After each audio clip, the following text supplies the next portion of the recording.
गण गणपति नमः। आप सभी भक्तों का दिन गणेश भगवान की कृपा से शुभ और मंगलमय हो। आज पौष मास की बुधवार में सुनिए बुधवार की पौराणिक कथाएं। साथ ही सुनेंगे धन समृद्धि बरकत देने वाली माता अन्नपूर्णा की कथा।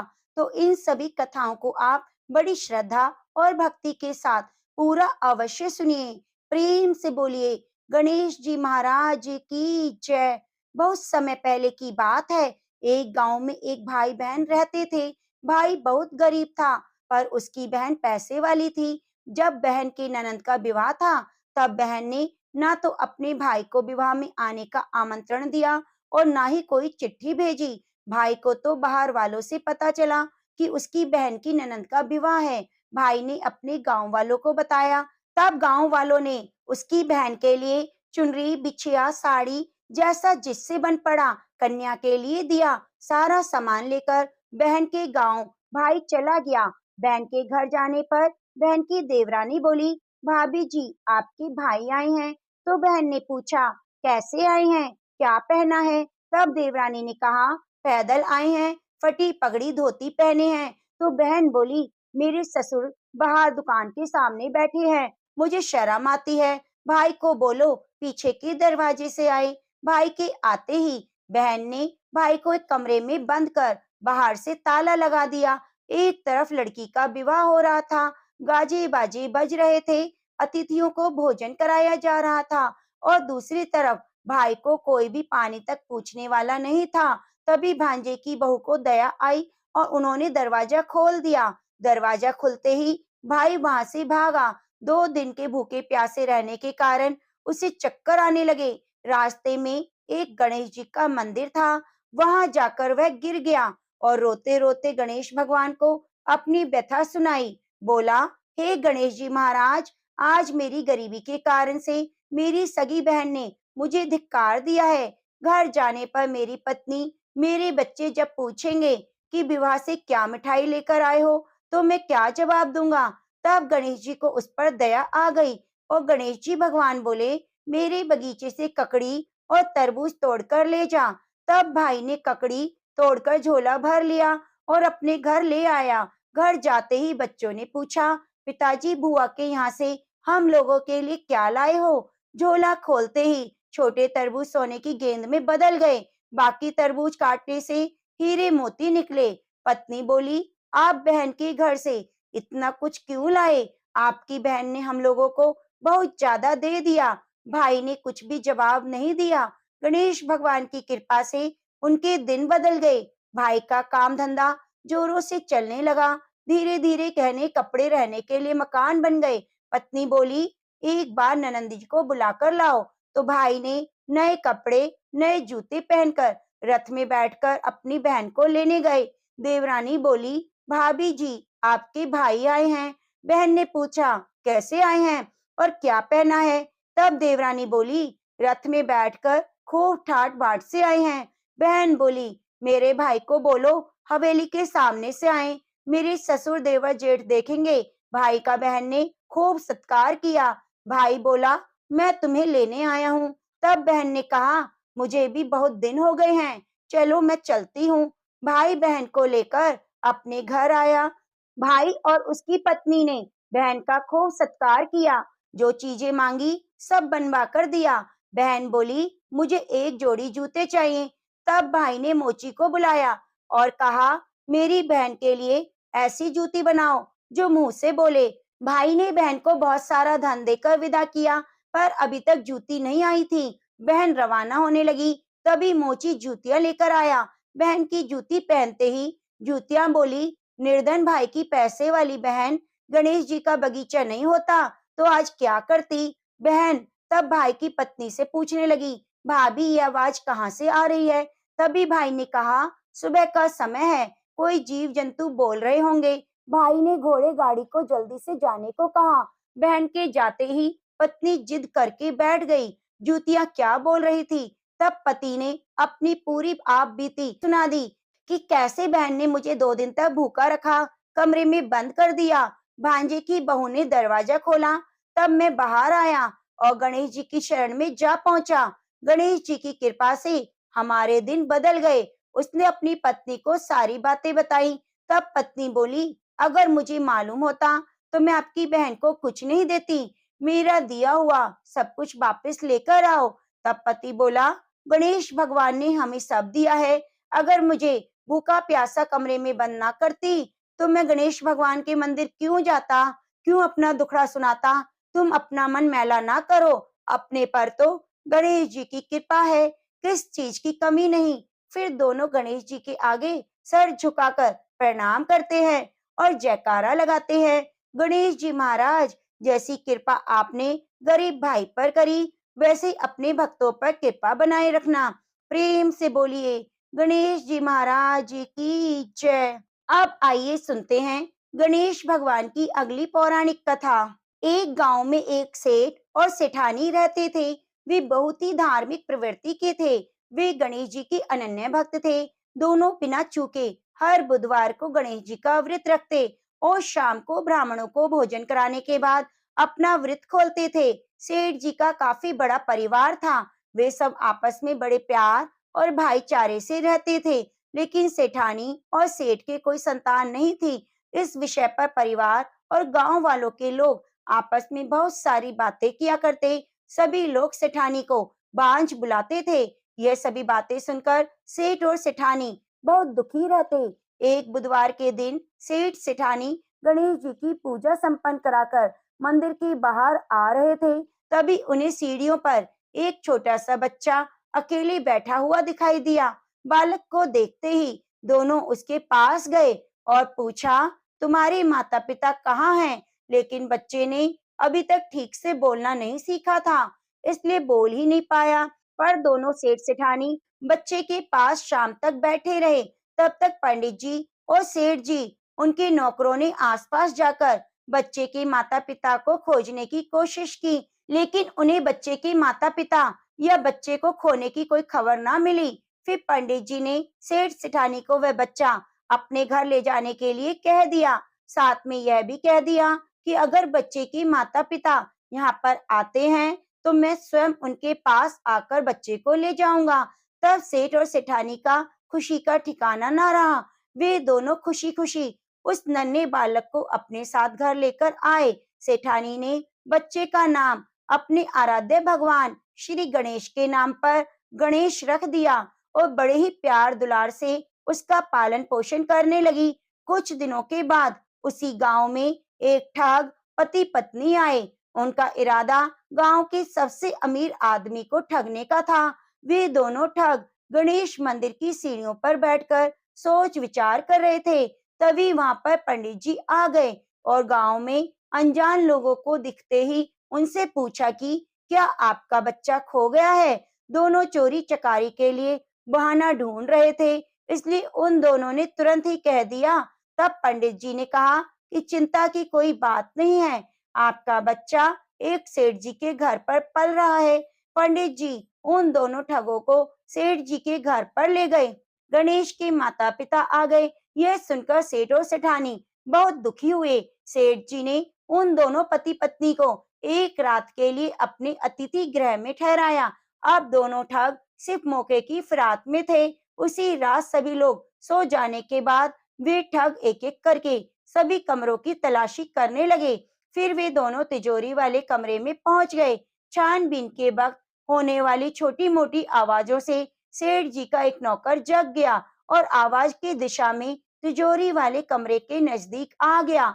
उसने चुपके से अंदर झांक कर देखा तो दोनों ही मेहमान कीमती सामान चुरा रहे थे। नौकर ने यह देखते ही धीरे से उस कमरे के बाहर की कुंडी लगा दी और चोर चोर बोलकर पूरे घर में हल्ला मचा दिया। शोरगुल की आवाज सुनते ही घर के सभी लोग इकट्ठा हो गए। तब सेठ जी ने उन दोनों चोर पति पत्नी को कमरे से बाहर निकाला और सुबह ही पंचायत में हाजिर कर दिया। सेठ जी ने सरपंच को पूरी बात बताई और कहा कि ये दोनों तो चोर हैं, अब हम गणेश पुत्र को इन दोनों को नहीं देंगे। लेकिन वे दोनों ठग पति पत्नी अपनी जिद पर अड़ गए और बच्चे को ले जाने की जिद करने लगे। सरपंच जी ने इस गंभीर समस्या का तोड़ निकाला। उन्होंने सेठानी और दूसरी औरतों को गणेश जी के सामने खड़ा कर दिया और कहा, जिसके भी आंचल से दूध की धार गणेश के मुंह में जाएगी, वह बालक गणेश उसी के पास रहेगा। फिर वे दोनों अपने अपने आंचल गणेश के मुख के सामने फैलाकर खड़ी हो गई। सेठानी मन ही मन गणेश भगवान के नाम का जप कर रही थी। देखते ही देखते गणेश भगवान की कृपा से सेठानी के आंचल से दूध की एक धार गणेश जी के मुंह पर गिरी। इस तरह बालक गणेश सेठ और सेठानी के साथ हमेशा के लिए रहने लगा। प्रेम से बोलिए गणेश भगवान की जय। अब आइए सुनते हैं गणेश भगवान की पौराणिक कथा। सभी दुख संकट दूर करने वाली ये पवित्र कथा है। एक दिन गणेश जी धरती पर सैर कर रहे थे। सैर करते करते वे एक अनाज के खेत में पहुंच गए। भूख लगने के कारण उन्होंने खेत में से अनाज के दाने तोड़कर खा लिए। वह खेत सेठ धनीराम का था। कुछ समय बाद गणेश जी को अपने किए पर पछतावा होने लगा, क्योंकि उन्होंने सेठ जी को बिना पूछे ही उस खेत से अन्न चुरा लिया था। फिर गणेश जी ने सोचा अपने किए बुरे कर्म का प्रायश्चित तो करना पड़ेगा, इसलिए उन्होंने सेठ जी के यहाँ 12 साल के लिए नौकरी करने की ठान ली। उसके बाद अगले दिन सुबह गणेश जी एक 13-14 साल के लड़के के रूप में नौकरी मांगने के लिए धनी राम सेठ के घर पहुंच गए और उन्होंने सेठ जी को अपना नाम गणेश बताया। विनायक भगवान की बुद्धिमानी की परीक्षा लेने के बाद सेठ जी ने खुशी खुशी उसे नौकरी दे दी। अब गणेश भगवान एक सामान्य मानव के रूप में सेठ जी के घर पर रहने लगे। एक दिन सेठ जी की पत्नी शाम के समय घर का काम खत्म करने के बाद राख से हाथ धोने जा रही थी। यह देखकर गणेश जी ने सेठानी के हाथ पकड़कर जबरदस्ती मिट्टी से हाथ धुलवा दिए। गणेश जी की इस हरकत से सेठानी बहुत गुस्सा हुई और उन्होंने सेठ जी के कमरे में जाकर गणेश जी की शिकायत कर दी। सेठानी की सब बातें सुनने के बाद सेठ धनीराम ने गणेश को बुलाया और इस हरकत के कारण पूछा। तब गणेश जी बोले, सेठानी शाम के समय राख से हाथ धो रही थी। ऐसा करने से घर की लक्ष्मी नाराज हो जाती है, इसलिए मैंने उनके हाथ मिट्टी से धुलवा दिए। इससे घर पर माता लक्ष्मी की कृपा बनी रहेगी। यह सब सुनकर सेठ जी ने सोचा, गणेश जी की तो सोच बहुत अच्छी है। इसके कुछ दिनों के बाद कुंभ मेले का शुभ अवसर आया। तब सेठ जी ने गणेश जी को बुलाया और कहा कि सेठानी को कुंभ मेले में स्नान करा लाओ। तब सेठानी और गणेश स्नान के लिए मेले में पहुंच गए।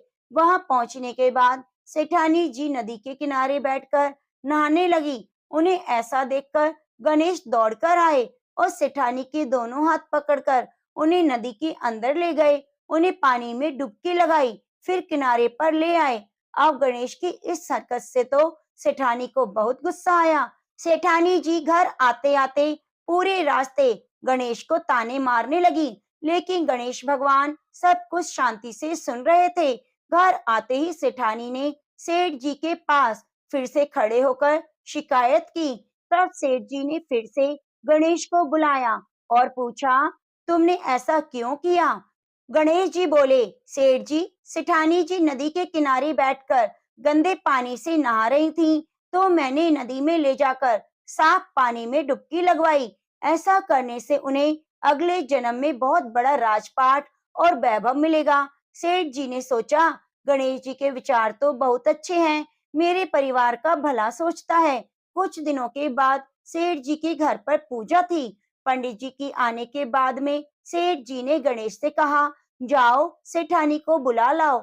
सेठ जी की आज्ञा के अनुसार गणेश जी सेठानी को बुलाने गए। उस वक्त सेठानी काली चुनरी ओढ़कर कमरे से बाहर आ रही थी, तो यह देखते ही गणेश जी काली चुनरी उतारकर फाड़ देते हैं और कहा कि पूजा के लिए लाल रंग की चुनरी ओढ़कर आओ। अब सेठानी गणेश जी पर बहुत नाराज हुई, उन पर चिल्लाने लगी। इस आवाज को सुनकर सेठ जी वहां पर भागते हुए आए और पूछा कि क्या हुआ? तब सेठानी बोली, गणेश ने मेरी चुनरी फाड़ दी। फिर सेठ जी ने भी गणेश को बहुत डांटा। जवाब में गणेश जी ने कहा, सेठ जी, पूजा में कभी भी काला वस्त्र नहीं पहनते, इससे शुभ काम में सफलता नहीं मिलती, इसलिए मैंने ऐसा कहा। सेठ जी ने सोचा, गणेश तो बहुत समझदार है, इसी तरह लीला रचाते हुए उस घर में गणेश जी को 12 साल बीत गए। फिर एक दिन सेठ जी ने नया कारोबार करने से पहले घर में पूजा रखी। पूजा करते करते सेठ जी को याद आया कि पूजा की सामग्री में गणेश भगवान की मूर्ति तो है ही नहीं। तब उन्होंने अपने नौकर गणेश को पूजा घर से विनायक भगवान की मूर्ति लाने को कहा। तब गणेश बोला, मुझे ही मूर्ति समझकर आप पूजा में विराजमान कीजिए, आपके सभी काम सफल होंगे। इस बात को सुनकर सेठ को बहुत गुस्सा आया। बोले, तुम अब तक सेठानी से मजाक करते थे, अब मुझसे भी करने लगे। तब उत्तर में गणेश जी मुस्कुराते हुए सेठ जी से कहते हैं, मैं मजाक नहीं कर रहा, मैं सच कह रहा हूँ। इतना कहने के बाद नौकर गणेश ने अपना असली भगवान स्वरूप धारण कर लिया।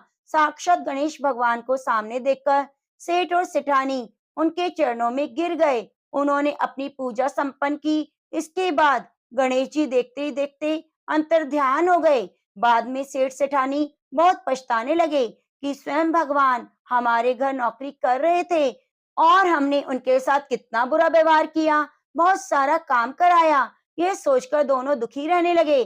फिर रात को सेठ और सेठानी के सपने में भगवान गणेश प्रकट हुए। उन्हें समझाया, मैंने 12 साल पहले तुम्हारे खेत से अनाज के दाने बिना पूछे तोड़ लिए थे। उसी कर्म का दोष दूर करने 12 साल तुम्हारे घर नौकरी की। धनीराम सेठ जी के जीवन की काया पलट गई। गणेश जी महाराज, जैसी माया आपने धनीराम के सेठ पर की, वैसी ही माया इस कहानी को पढ़ने सुनने वाले और हर एक व्यक्ति पर करना। अधूरी हो तो इसे पूरी करना और हमसे कोई गलती हुई हो तो उसे क्षमा करना। प्रेम से बोलिए, गणेश भगवान की जय। अब आइए सुनते हैं गणेश भगवान और तुलसी माता की पौराणिक कथा। उसके बाद सुनेंगे माता अन्नपूर्णा की कथा। तो प्रिय भक्तों, आप कथा को पूरा पूरा जरूर सुनिए। एक बार की बात है, भगवान भोलेनाथ और माता पार्वती दोनों कार्तिकेय जी और गणेश जी की विवाह की चर्चा कर रहे थे। तभी वहां पर गणपति आए और माता पिता को प्रणाम करके खड़े हो गए। तब माता कहती है, आओ पुत्र, हम तुम्हारी बात कर रहे थे। तब गणेश जी बोले, वो क्या बात है? माता बोली, हम तुम्हारे विवाह की बात कर रहे हैं। तब गणेश जी ने कहा, हे माँ, हे पिताजी, मैं विवाह नहीं करूंगा, इसलिए आप मेरे लिए परेशान ना हो। हे पिताजी, मैं इस विवाह बंधन में नहीं बंधना चाहता। यह कहकर गणेश जी तप के लिए एक जंगल में चले जाते हैं और तप करने लगते हैं। तभी वहां पर एक राजकुमारी आती है और गणपति जी का एक अजीब सा रूप देखकर उन पर मोहित हो जाती है और उनकी तपस्या भंग करने लगती है। तब गणेश जी की तपस्या भंग हो जाती है। जब गणेश जी की तपस्या भंग हो जाती है, तो भगवान श्री गणेश उस स्त्री से कहते हैं, हे देवी, तुम कौन हो और मेरी तपस्या क्यों भंग कर रही हो? फिर देवी ने कहा, हे प्रभु, मैं तुलसी हूँ और वर की तलाश में निकली हूँ। आप मुझे अपने योग्य वर लगे, इसलिए मैं आपकी तपस्या भंग कर रही थी। तब गणेश जी बोले, हे देवी, मैं तुमसे विवाह नहीं कर सकता, क्योंकि मैंने विवाह ना करने की ठानी है और मैं अपने माता पिता की सेवा करना चाहता हूँ। बस मैं विवाह के चक्कर में नहीं पड़ना चाहता, इसलिए आप अपने लिए कोई और वर देख लीजिए। फिर राजकुमारी तुलसी को क्रोध आ गया। वह गणेश जी को श्राप देती है और कहती है, तुमने मेरा अपमान किया, इसलिए आगे जाकर तुम दो स्त्रियों के पति बनोगे, और ज्यादा अपमान शब्द कहने लगी। तब गणेश जी को क्रोध आ जाता है और गणेश जी बोले, मैं तुम्हें श्राप देता हूँ कि तुम कलयुग में एक वृक्ष का रूप लोगी और असुर से तुम्हारा विवाह होगा। ये श्राप सुनते ही वह गणेश जी से माफी मांगती है और रोने लगती है।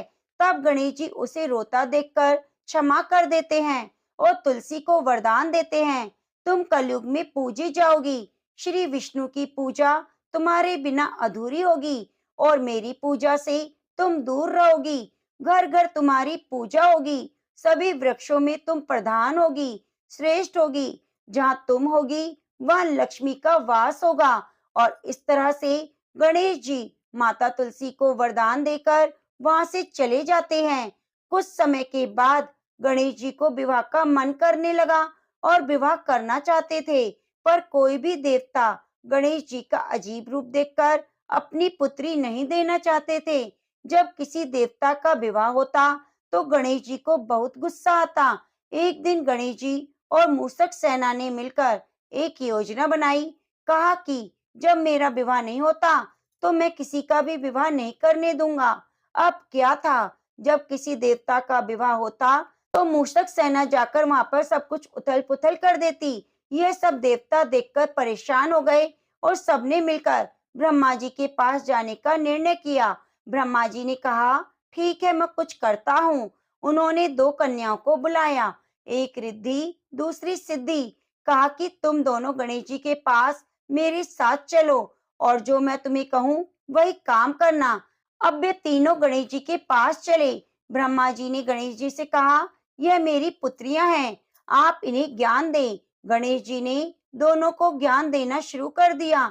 जैसे ही किसी का विवाह होता, मूषक तो गणेश जी के पास आता और अपनी बात कहने लगता। वैसे ही रिद्धि सिद्धि गणेश जी का ध्यान अपनी ओर कर लेती। ऐसे में सभी देवी देवताओं का विवाह हो गया। जब ये बात गणेश जी को पता चली तो वह क्रोधित हुए।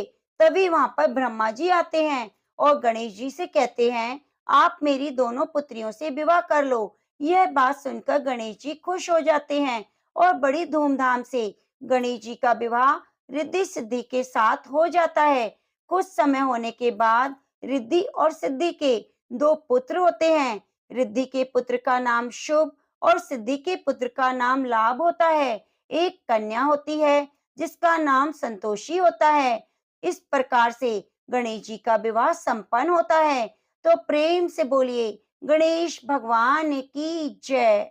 अब आइए सुनते हैं धन समृद्धि प्रदान करने वाली, घर में बरकत करने वाली माता अन्नपूर्णा की बड़ी ही दुर्लभ कथा। इस कथा को श्रद्धा और भक्ति के साथ पूरा अवश्य सुनिए। प्राचीन काल की बात है। पुरुषोत्तम नामक नगर में एक बहुत धर्मात्मा सेठ जी रहा करते थे। उनकी 5 पुत्र और एक सबसे छोटी पुत्री थी। उसका नाम था गौरी। सेठ जी का भरा पूरा परिवार था। सेठ जी ने अपने सभी 5 पुत्रों का विवाह कर दिया। जब छोटी बेटी गौरी विवाह के योग्य हुई तो उन्होंने उसका विवाह एक दूसरे नगर के अपने ही समान धनी परिवार में कर दिया। अब सेठ जी की पुत्री गौरी दुल्हन बनकर जिस घर में गई, वहां उसका पति अपने माता पिता का इकलौता पुत्र था। अब गौरी बड़ी ही प्रसन्नता पूर्वक अपने ससुराल में रहने लगी। गौरी बड़ी ही सदाचारी, गुणवान और रूपवती थी। एक दिन की बात है, 1.25 महीना हो गया, तब सास ने गौरी को रसोई संभालने के लिए दे दिया। रसोई की सारी बातें समझा दी। गौरी अपनी सासू माँ के पांव छूकर रसोई में प्रवेश करती है। तब सास ने कहा, बहू रोज सुबह जल्दी उठकर पूजा पाठ करके रसोई में प्रवेश करना, फिर खाना बनाना। रोटी बनाते समय पहली रोटी गाय को और अंतिम रोटी कुत्ते की बनाना मत भूलना। इस प्रकार सास ने गौरी को सब कुछ समझा दिया। गौरी 4 लोगों के लिए खाना बनाती और खाना बनाकर अपने पूरे परिवार को खिलाती और जब अंत में खुद खाना खाने बैठती तब देखती कि उसके लिए तो रोटी बची ही नहीं है। वे चावल दाल सब्जी खाकर पानी पी लेती। अब जब शाम होती तब गौरी ने सुबह से ज्यादा आटा लगाया, रोटी सब्जी बनाकर रख दी। जब रात्रि में सब लोग खा लेते तो फिर से जब गौरी खाने के लिए बैठी तो रोटी का डिब्बा खोलती है, उसमें एक भी रोटी नहीं थी। यह देखकर उसे बहुत आश्चर्य हुआ कि उसने तो सुबह से भी ज्यादा आटा लगाया था, लेकिन फिर भी रोटियां नहीं बची। अब वह सिर्फ सब्जी खाकर पानी पीकर सो जाती है। अगले दिन फिर उसने कल से 2 गुना ज्यादा आटा लगाया, रोटियां बनाई, लेकिन फिर से उसे रोटी नहीं मिली। तभी रोटियां खत्म हो गई थी। अब उस दिन भी आधे पेट खाना खाकर ही उसे रहना पड़ा। इसी प्रकार गौरी चाहे जितना भी आटा लगाती, रोटियां उसे नहीं मिलती। यह रोज का काम हो गया था। वह सोचने लगी, आखिर कौन नहीं चाहता कि मैं रोटियां नहीं खाऊं, मैं पेट ना भरूं। गौरी इस आस में आटा ज्यादा लगाती, किसी न किसी दिन तो उसे रोटियां मिलेंगी, किंतु ऐसा नहीं होता। ऐसा करते करते बहुत कमजोर दुबली पतली होती चली गई। तो एक दिन की बात है, जब गौरी रसोई में सब्जियां काट रही थी तो गलती से चाकू से उसका हाथ कट जाता है। वे रोटियां नहीं बना पाती। तो उसकी सासू माँ ने कहा, बहू रहने दो, आज मैं रोटियां बना देती हूँ। तो गौरी ने कहा, नहीं सासू माँ, आप आटा लगा दीजिए, मैं रोटियां बना दूंगी। तो उस दिन सासू माँ ने आटा लगाया, फिर बहू को दिया। बहू रोटियां बनाकर रख देती है। घर के सभी सदस्य रात के समय जब खाना खाने लगते हैं, सब लोग जब खाना खा लेते हैं, तब बारी आती है गौरी की। तो वे बहुत दुखी मन से खाना खाने बैठती है और सोचती है, आज तो सासू माँ ने आटा गूंदा है, वह भी बहुत कम, आज तो मेरे लिए रोटियां बची ही नहीं होंगी। यह सोचकर मन ही मन दुखी होती है। किंतु वह रोटी के डिब्बे को खोलती है, तो उसने देखा उसमें 4-5 रोटियां हैं। यह देखकर वह बहुत खुश होती है। अब क्या था, ऐसे ही 7 दिनों तक बहू की सासू माँ आटा गूंदने लगी, बहू रोटियां बनाती, बहू को रोज रोटियां मिलने लगी। इन 7 दिन बहू ने पेट भरकर खाना खाया। जब 8वां दिन आया, तो बहू का हाथ ठीक हो गया। तब सासू माँ ने कहा, गौरी बेटा, क्या बात है, आज मैं आटा गूंद दूं या फिर तुम आटा लगा लोगी? तब गौरी ने कहा, नहीं माँ जी, मेरा हाथ अब ठीक हो गया है, मैं आटा गूंद दूंगी। उस दिन गौरी ने आटा गूंदा, रोटियां बनाई, सबको प्रेम पूर्वक खिलाया। जब उसके खाने की बारी आई, तब उसने देखा रोटी के डिब्बे में तो रोटी है ही नहीं, पूरी रोटियां खत्म हो गई। यह देखकर गौरी को बहुत ही आश्चर्य हुआ। वे सोचती है, जब तक सासू माँ ने आटा लगाया, तब तक मुझे रोटियां मिलती थी, लेकिन जब मैं आटा गूंदने लगी, तो मुझे रोटियां नहीं मिलती, जबकि सासू माँ मुझसे भी कम आटा गूंदती थी। इसके बाद भी पूरा परिवार उसमें खा लिया करता था। ऐसी क्या बात है? ये सारी बातें सोचकर गौरी बहुत परेशान हो जाती है, दिन भर दुखी रहती है। एक दिन की बात है, गौरी के पति ने गौरी से पूछा, तुम इतनी उदास क्यों रहती हो? इतना सारा धन संपत्ति, सब कुछ तो तुम्हारा है, तुम्हें रोकने टोकने वाला कोई नहीं। तुम अपने मन पसंद से अपना भोजन बनाकर खाया करो। तुम दिन प्रतिदिन इतनी कमजोर क्यों होती जा रही हो? गौरी ने लाज और संकोच से अपने पति को कुछ नहीं बताया। जब उसके पति ने सोचा, शायद उसकी पत्नी को अपने माता पिता की याद आ रही होगी, इसलिए अगले दिन गौरी का पति अपने माता पिता से कहता है, पिताजी, मुझे लगता है गौरी को उसके माता पिता की याद आ रही है, मैं उसे मायके में ले जाकर सबसे मिलवा लाता हूँ। अपने बेटे की बात सुनकर गौरी के सास ससुर तैयार हो जाते हैं और उसे जाने की अनुमति दे देते हैं। कहते हैं, बेटा, यदि बहू को अपने माता पिता से मिलकर प्रसन्नता होती है, तो अवश्य ही तुम उसे उसके मायके ले जाओ। अब गौरी का पति अपनी पत्नी को लेकर उसके मायके जाता है। दामाद और बेटी को देखकर उनका बहुत आवभगत होता है। तरह तरह के व्यंजन बनाए जाते हैं, खिलाए जाते हैं, बहुत सेवा सत्कार होती है। उसी दिन रात्रि में समय मिलने पर गौरी की माँ ने अपनी बेटी को कोने में ले जाकर पूछा, बेटी, तुम इतनी दुबली पतली कैसे हो गई? तुम तो बहुत कमजोर दिख रही हो, क्या बात है? तुम्हें कोई बात खाई जाती है? क्या तुम्हारे ससुराल वाले तुम्हारी चिंता नहीं करते, तुम्हें दुख देते हैं? तो या कोई ऐसी बात है जिससे तुम्हारी यह दशा हो गई है? अपनी माँ की बात सुनकर गौरी अपनी सारी परेशानी, सारी चिंताएं बता देती है। अपनी बेटी की बात सुनकर गौरी की माँ ने कहा, बेटी, हमें लगता है माता अन्नपूर्णा तुमसे नाराज हो गई है। इस विषय में तो मैं कुछ कर नहीं सकती, क्योंकि तुम्हारे ससुराल में हमारा बोलने का कोई अधिकार नहीं। इसलिए मैं तो कहूंगी, तुम यहाँ से जाने के बाद इस विषय में अपनी सास और ससुर से सब कुछ बातें बता देना, तुम्हारी समस्या का समाधान होगा। बेटी, माँ अन्नपूर्णा जिससे नाराज होती है, उसके साथ ऐसा ही होता है। जब अपनी माँ की बातें सुनकर गौरी निश्चय करती है कि वे सारी बातें अपनी सासू माँ से कहेगी। अब जब सुबह का समय होता है, गौरी अपने माता पिता से विदाई लेकर अपने ससुराल आ जाती है और ससुराल आने के बाद वे अपने सास ससुर और पति से सारी बातें कह सुनाती है। वह कहती है, माँ जी, जब से मैंने रसोई संभाला है, मैं खाना बनाती हूँ, तब से मुझे एक भी दिन रोटी नहीं बचती। मैं बिना खाए सो जाती हूँ, किसी दिन पानी पीकर सो जाती हूँ, किसी दिन चावल सब्जी खाती हूँ, रोटी तो मुझे मिलती ही नहीं। और माँ जी, आपको याद है, जब मेरा हाथ कटा था, जब आप उस समय आटा गूंथती थी और बहुत कम, फिर भी मुझे रोटियां मिल जाती थी और मैं पेट भर खाना खाती थी। लेकिन अब जब मेरे हाथ का घाव ठीक हो गया, तब से मैं फिर से आटा गूंदने लगी और रोटियां बनाने लगी। अब मेरे लिए फिर से रोटियां नहीं बचती। मैं आधे पेट ही खाना खाती हूँ। अपनी बहू की बातें सुनकर सास को सब कुछ समझ में आ गया। उसने कहा, बहू, ये शायद मेरी ही गलती है। मैंने तुम्हें सब कुछ बताया, सब सिखाया, लेकिन एक बात तो बताना भूल गई। ऐसा कहकर सास अपनी बहू का हाथ पकड़कर गौरी को रसोई घर में ले जाती है। एक परात में आटा निकालकर उस आटे को अच्छे से गूंथती है और गूंदने के बाद उस गूंदे हुए आटे पर अपनी उंगलियों की 5 छाप लगा देती है और कहती है, बहू, ये माँ अन्नपूर्णा का छाप होता है, उनका चिन्ह होता है। आटा लगाने के बाद कोई भी स्त्री इस तरह छाप लगाती है तो उसके घर में बरकत होती है। इसका अर्थ है कि माँ अन्नपूर्णा की कृपा सभी परिवार वालों पर बरसे और कोई भी सदस्य भूखा पेट न सोए। बहू, मैं तुम्हें बताना भूल गई, तुम आटा लगाते वक्त आटे पर 5 उंगलियों की छाप छोड़ देना और माँ अन्नपूर्णा तुम्हारे ऊपर अवश्य कृपा करेगी। तुम कभी खाली पेट भूखा नहीं सोओगी। यह बरकत का चिन्ह है। अब सासू माँ की बात सुनकर बहू रोज आटा गूंथती और अपनी उंगलियों की छाप छोड़ देती, फिर रोटियां बनाती। अब बहू को हर रोज रोटियां मिलने लगी।